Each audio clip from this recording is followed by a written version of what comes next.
Bonjour et bienvenue sur ce numéro de spécial Coupe d'Afrique des Nations sur la première télévision numérique du Septentrion. On parle avec mes consultants sur le plateau du match opposant les écureuils du Bénin face aux Black Stars du Ghana, un match qui s'est soldé sur le score de 2 buts partout. Pour conduire cette émission spéciale CAN, je reçois sur ce plateau pour vous Alassane Adamou, chef desk sport de la radio UPFM de l'Université de Parakou. Alassane, bonjour. Bonjour Charles et bonjour à tous les fidèles téléspectateurs de Nord Bénin TV. Et de l'autre côté, nous avons le plaisir de recevoir sur ce plateau Cavallo Degila, le coach de l'équipe féminine de l'AS Galaxy. Coach, bonjour. Bonjour Charles et bonjour à tous les sportifs du Bénin. Voilà, coach, les écureuils du Bénin ont tenu tête aux Black Stars du Ghana en imposant un score de 2 buts partout. Est-ce que pour vous, le match a été comme cela se doit? Qu'est-ce qui n'a pas marché et qu'est-ce qui a marché? Oui, tout d'abord, je tiens à féliciter les écureuils parce que ce n'était pas gagné d'avance. Et lorsque nous connaissons cette équipe ghanéenne, c'est une équipe qui a une très belle carte de visite. Et c'est une équipe qui maîtrise très bien la CAN et c'est une équipe qui est partie aussi comme l'une des favorites de cette CAN. Donc pour un petit poussin comme le Bénin, avoir fait 2-2, on ne peut que se féliciter et dire bon, avoir les préparatifs, je ne peux que dire bravo, bravo aux garçons qui ont joué vraiment, même sans leur leader technique et l'emblématique capitaine Sesseyon qui était absent. On a vu une très belle équipe béninoise. Et voilà, coach, les écureuils du Bénin ont évolué collectivement et on a senti au milieu du terrain que ça ne prenait pas, le ballon ne circulait pas comme cela se doit. Qu'est-ce qui a manqué à cette équipe béninoise?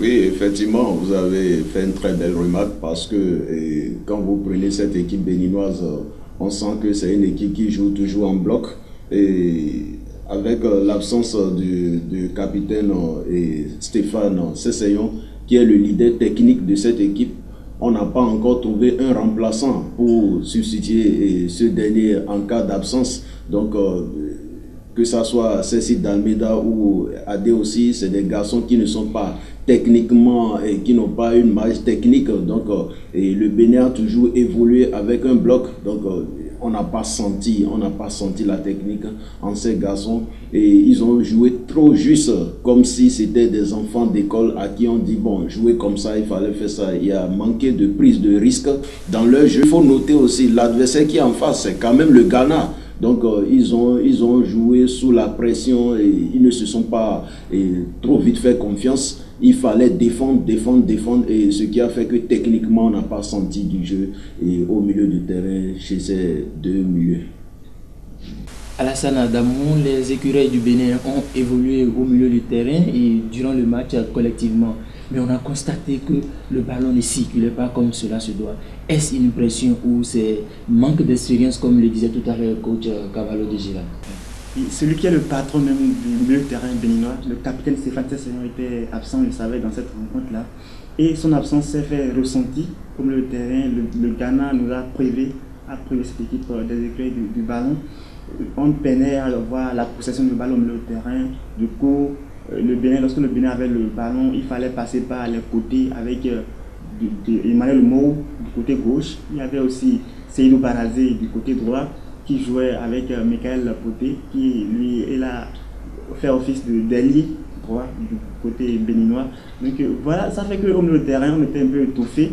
Cécile d'Almeida à la récupération, il était quasiment bouffé par Thomas Paté, l'un des milieux virevoltants de cette équipe des Black Stars.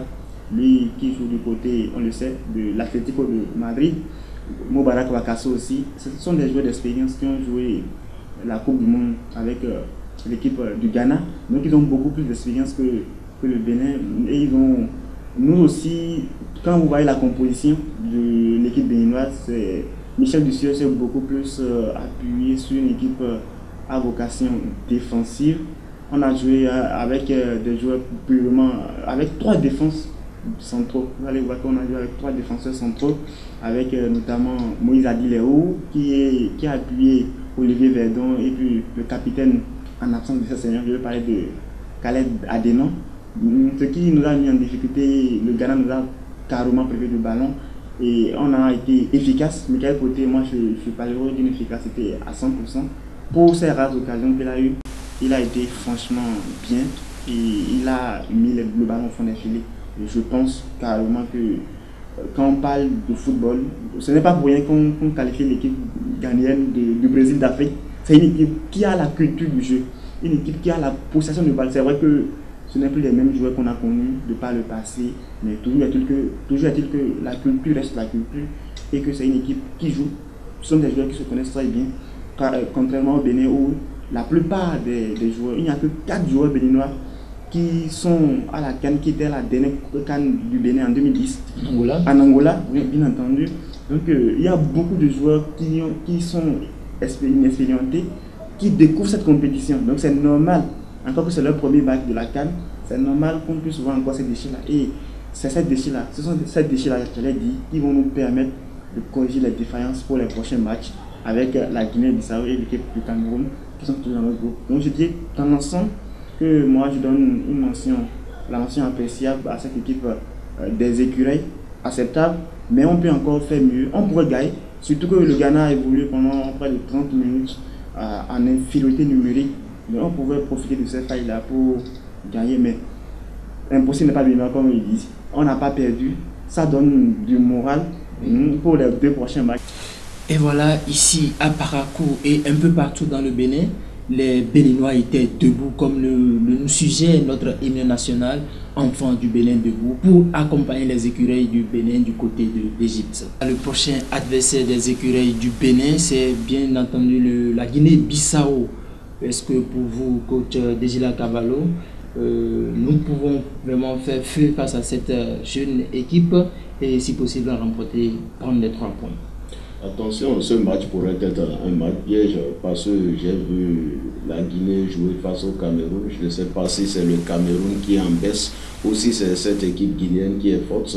Mais un peu avant cette CAN précédente, c'était difficilement que le Cameroun avait battu la Guinée-Bissau. Et cette fois-ci, on a vu une Guinée qui a tenu tête au Cameroun, même si le Cameroun a fini par remporter par 2-0. Ce qui veut dire que, voit un peu l'allure que prend ce groupe, il faudrait que la victoire soit impérative pour le Bénin, pour pouvoir espérer aller au second tour, parce que on qualifie cette équipe guinéenne le petit poussin de la poule. Donc toutes les autres équipes voudrions bien gagner l'équipe bissau-guinéenne. Donc il faudrait aussi que le Bénin, pour espérer aller au second tour, gagnons la Guinée, mais attention, parce que c'est un match piège. Il ne suffit pas de faire 2-2 face au Ghana et penser déjà que tout est déjà fait pour que avec le retour de Steph au milieu de terrain, cela pourrait apporter un plus. Encore avoir fait 2-2 face au Ghana, ça pourrait aussi galvaniser la troupe, leur donner encore une certaine confiance. Et connaissant bien cette équipe béninoise qui est aussi une équipe qui joue en bloc, c'est une équipe qui joue collectif, on peut bien espérer que la victoire serait la nôtre. Alassane, les deuxièmes matchs de chaque poule démarrent dès aujourd'hui avec le Nigeria qui entre en liste avec la Guinée et à partir de 15h30 et à 18h nous avons Ouganda qui s'affronte avec Zimbabwe et le pays hôte l'Égypte qui serait en face de la République démocratique du Congo à partir de 21h. Quelles sont vos appréciations par rapport à ces matchs? Oui, là je crois que ce sont les choses sérieuses qui commencent là. À partir des deuxièmes rencontres, il y a des équipes qui voudront déjà valider la qualification de cette deuxième journée du groupe. Il y a aussi des équipes qui sont dos au mur et qui voudront pas se manquer, ils devront impérativement s'imposer. Et parlant de cette équipe, je fais allusion notamment à la République démocratique du Congo qui est face au pays hôte l'Égypte, et l'Égypte voudra devant son public valider ce soir sa qualification, parce qu'avec une victoire ce soir, c'est pratiquement une qualification acquise pour le pays hôte. Mohamed Salah et ses coéquipiers seront déjà d'ores et déjà pour le second, pour le tout souvent, même s'il y a un troisième match à jouer. En revanche, il y a la République démocratique du Congo qui a perdu contre toute attente sa première rencontre face à une équipe ougandaise. Donc cette équipe de Florent Ibenge, entraînée par Florent Ibenge, devra impérativement faire forte sensation face à une équipe de l'Égypte, les Pharaons. Ça ne sera donc pas chose facile ce soir à 21h du côté du Caire. Donc c'est une très belle affiche. Moi j'attends de voir la réaction des hommes de Florent Ibenge ce soir. Est-ce que pour vous, coach, est-ce que vous attendez à ce niveau de jeu de ces petites équipes? Écoutez, dans une compétition, toujours les premiers matchs sont très très difficiles. Chaque équipe veut montrer de quoi elle est capable. Donc c'est vrai, les équipes que nous avons appelées équipes favorites ont gagné, même si elles n'ont pas convaincu, ont gagné. Donc à partir de ces deuxièmes matchs, c'est là où on verra effectivement le vrai talent de ces équipes, et comme l'Égypte, comme la Tunisie, comme le Nigeria, toutes ces équipes mondialistes que vous connaissez. Donc ça ne serait plus la même réalité. Ici maintenant, comme on le dit dans notre jargon, c'était l'avant-goût. Donc à partir d'aujourd'hui, nous allons assister à d'autres matchs que ces équipes favorites, ces équipes mondialistes vont essayer de confirmer. L'Égypte avait gagné, mais n'était pas contente de sa prestation. Donc aujourd'hui, l'Égypte va vouloir coûte et coûte se qualifier et renouer la confiance avec le public. Donc j'ai peur pour cette équipe de la RDC.